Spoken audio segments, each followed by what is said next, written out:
Spaghetti, and I'm back for another video. Today we're going to be taking a look at the Transformers Studio Series Autobot Dino from Dark of the Moon. And I gotta tell you, this is probably one of my favorite Studio Series figures that they've put out so far. So he comes with, of course, the backdrop, and this one is a reuse of crowbars from way back, about 3 years ago probably. He also comes with 2 blades that he used in the movie. I wish they came with the whips, but it's just the blades. They peg in right there into the back of his arms. And of course you can put him there on the stand, which looks pretty cool. But you know, I don't think anybody displays it like this. So here's Dino in his robot mode, of course. Get it to focus. He's got some really cool detailing on his face. I think the face sculpt is pretty good, although there's a little bit too much paint and some of the details are lost. He's also kind of got this flat chest, which I'm not that big of a fan of. As you can see, it has no definition. It's very straight, but you know, it's all filled in with the car kibble. So he essentially has no backpack, but as a side effect of that, he doesn't really have a chest. So that's a bit lame. Kind of reminds me of Studio Series Lockdown, if you know how the chest is kind of flat on that one. So here's a look at the back, which looks pretty good. You know, it's probably about what you'd expect. You can get him to just sit there. I think he looks pretty cool in this pose.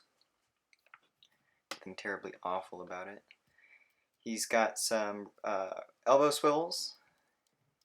He's got a double bended elbow, which is actually really impressive. He's got a wrist swivel.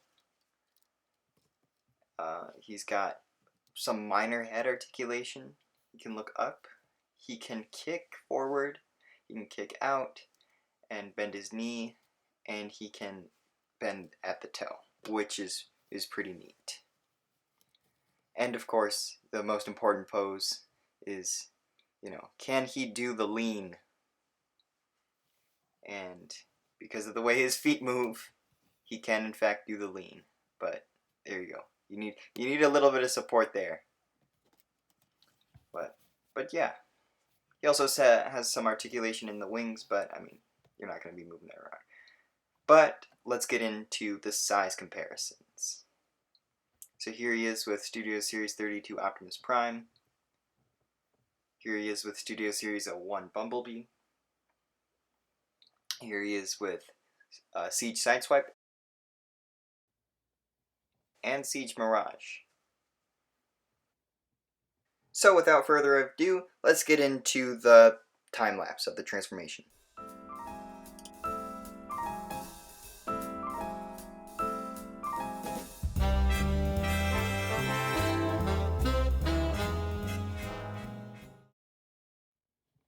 So here's Studio Series Mirage in his pseudo Ferrari mode. And this is actually really good for a fake vehicle mode. Of course it's a little bit spotty. I think the wings don't look too good, and you know, he does roll pretty fine though, but the front wheels, he doesn't really have clearance problems, they just don't spin well. The molding was not so done well on the wheels. But he looks really cool. I really like the cherry red color, and I love how they gave him the smoky windows instead of the white or the completely clear plastic that they've been using. It looks really good. The back end is also really nice.